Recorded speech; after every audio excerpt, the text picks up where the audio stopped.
Olá, meu nome é Magnus Mundi. Desde sempre fui fascinado por este mundo lindo, curioso e aterrorizante em que vivo. Então, depois de vários anos de leituras e estudos, decidi fazer dessa minha missão: viajar por todo o continente, documentando toda a história e os mistérios deste domínio. E tudo sendo escrito no meu estimado diário, para que as futuras gerações aprendam e aproveitem das minhas descobertas. Este capítulo trata sobre os misteriosos e nômades elfos.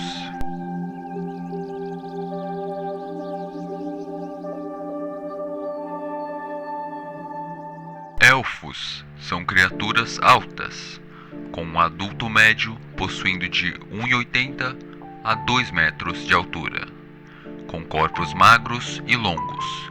Suas peles vêm em diversos tons de azul, com marcas e manchas mais escuras espalhadas pelo corpo, tipicamente na área da face. Seus dedos são alongados e pontiagudos, e suas mãos, assim como os pés, possuem proporções notavelmente maiores que o resto do corpo. Suas orelhas são grandes e pontiagudas, assim como seus narizes e cabelos, que vêm em uma diversidade de cores azuladas, e suas faces com um grande par de enormes olhos, cujas pupilas são azuis e cintilantes como safiras, e a esclera negra como a noite. E a vossa característica mais notável, a falta da boca e de todo o sistema digestivo convencional.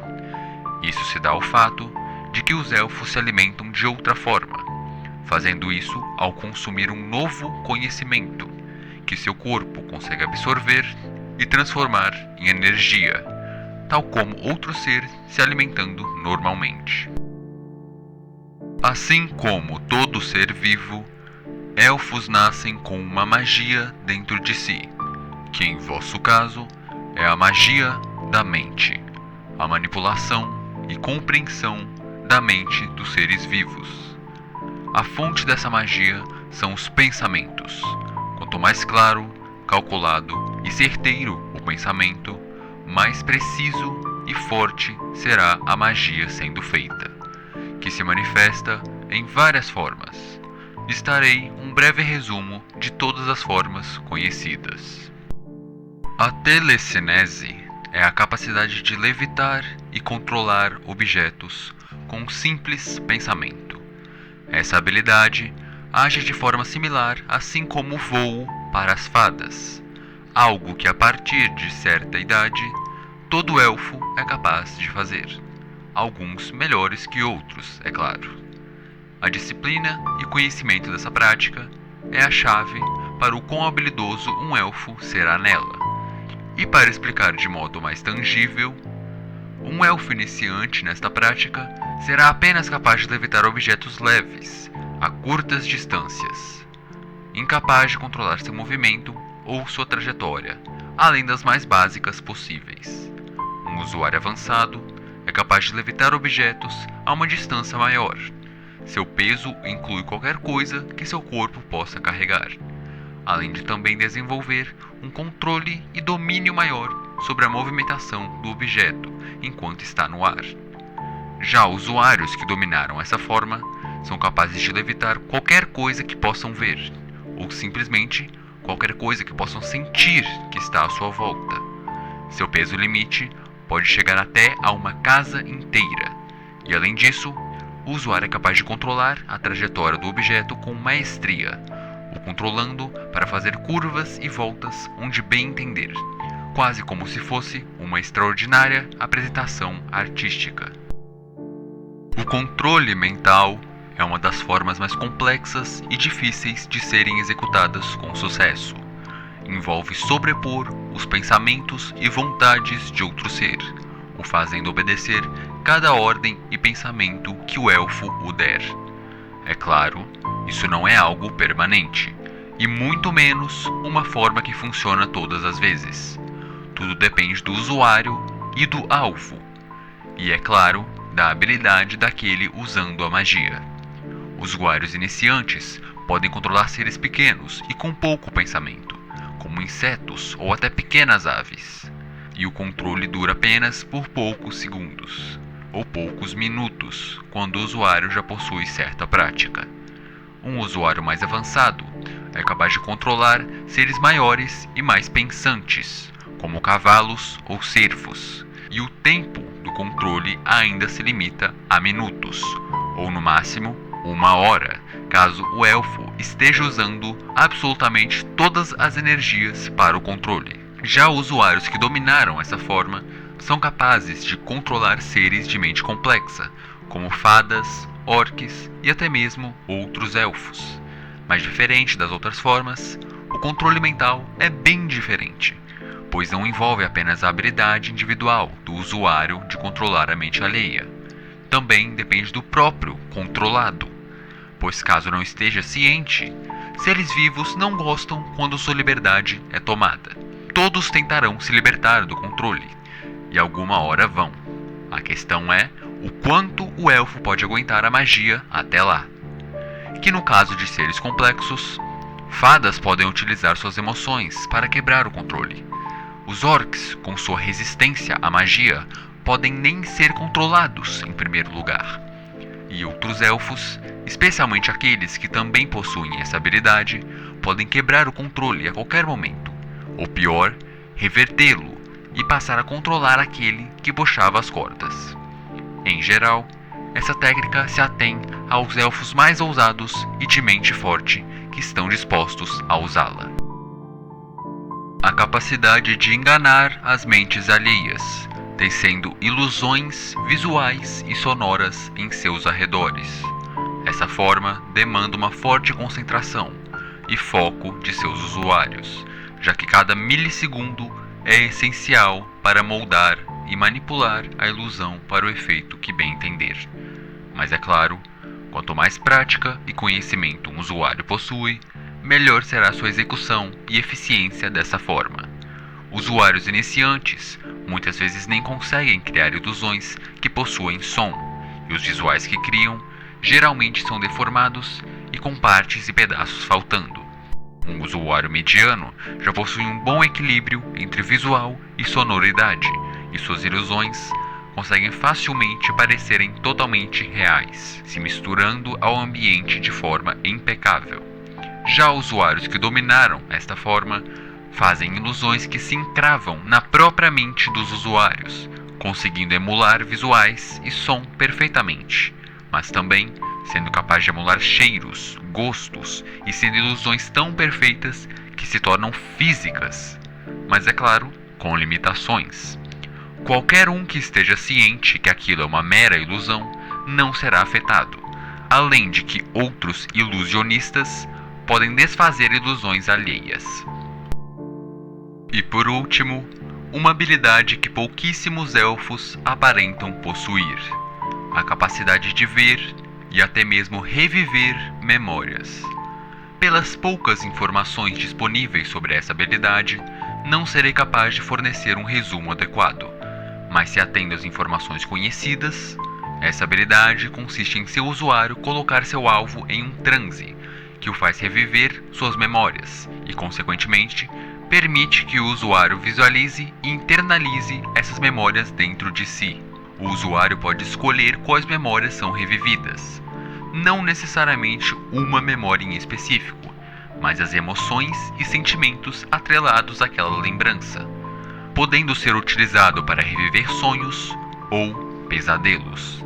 A causa dessa habilidade não ser muito utilizada é justamente pela sua natureza, já que o usuário não somente visualiza a memória, mas também a internaliza dentro de si, fazendo uma cópia exata da lembrança dentro de sua própria mente.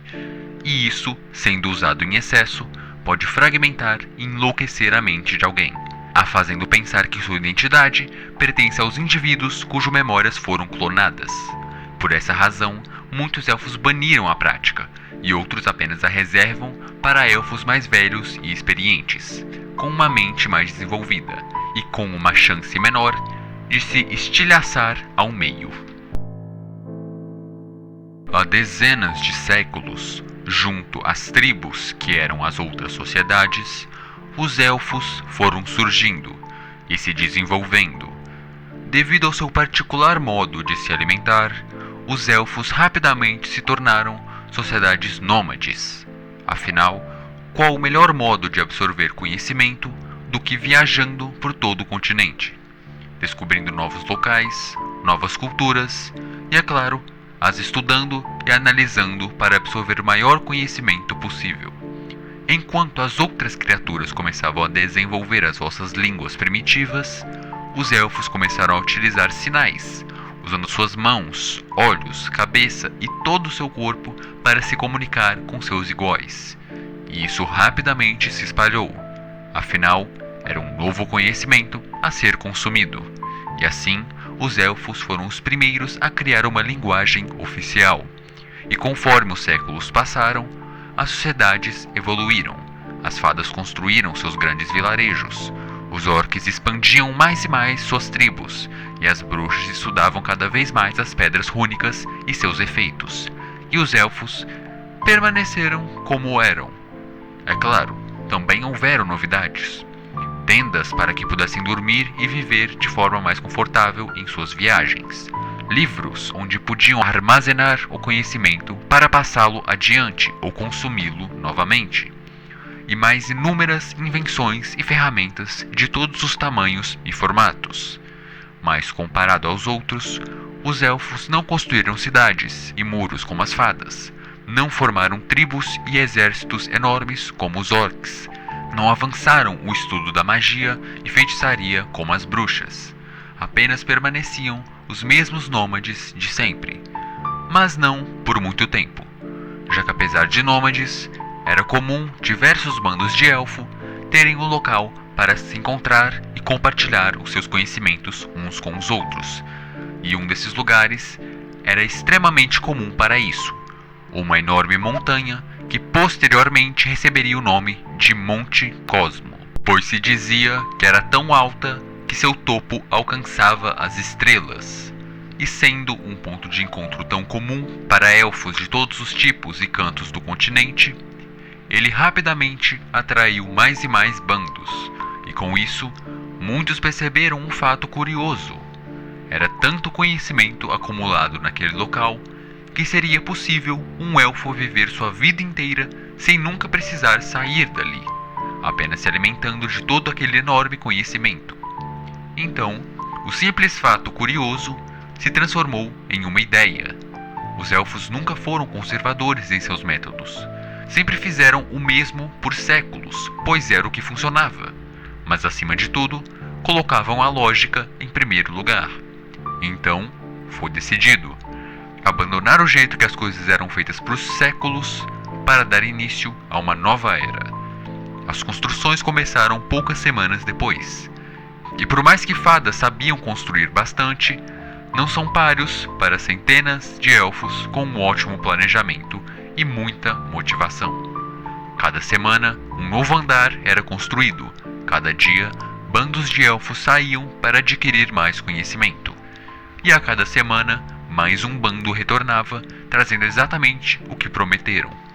Quando 23 dos andares já tinham sido construídos, foram chamados um grupo de magos para ajudarem a integrar feitiçaria e magia na construção. E assim o fizeram.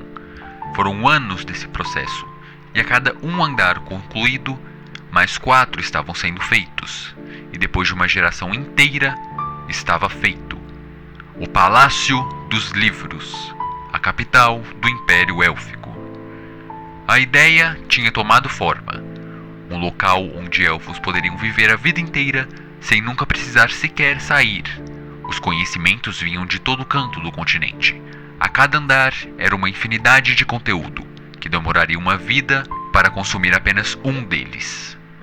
E vinham de todas as formas: ilustrações, pinturas, esculturas, relíquias e, é claro, livros, de todos os tipos e formatos.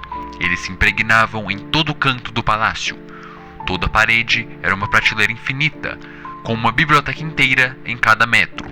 E não só isso, também existiam animais e criaturas de todas as regiões de Lunorte, desde o sul do outono ao extremo norte.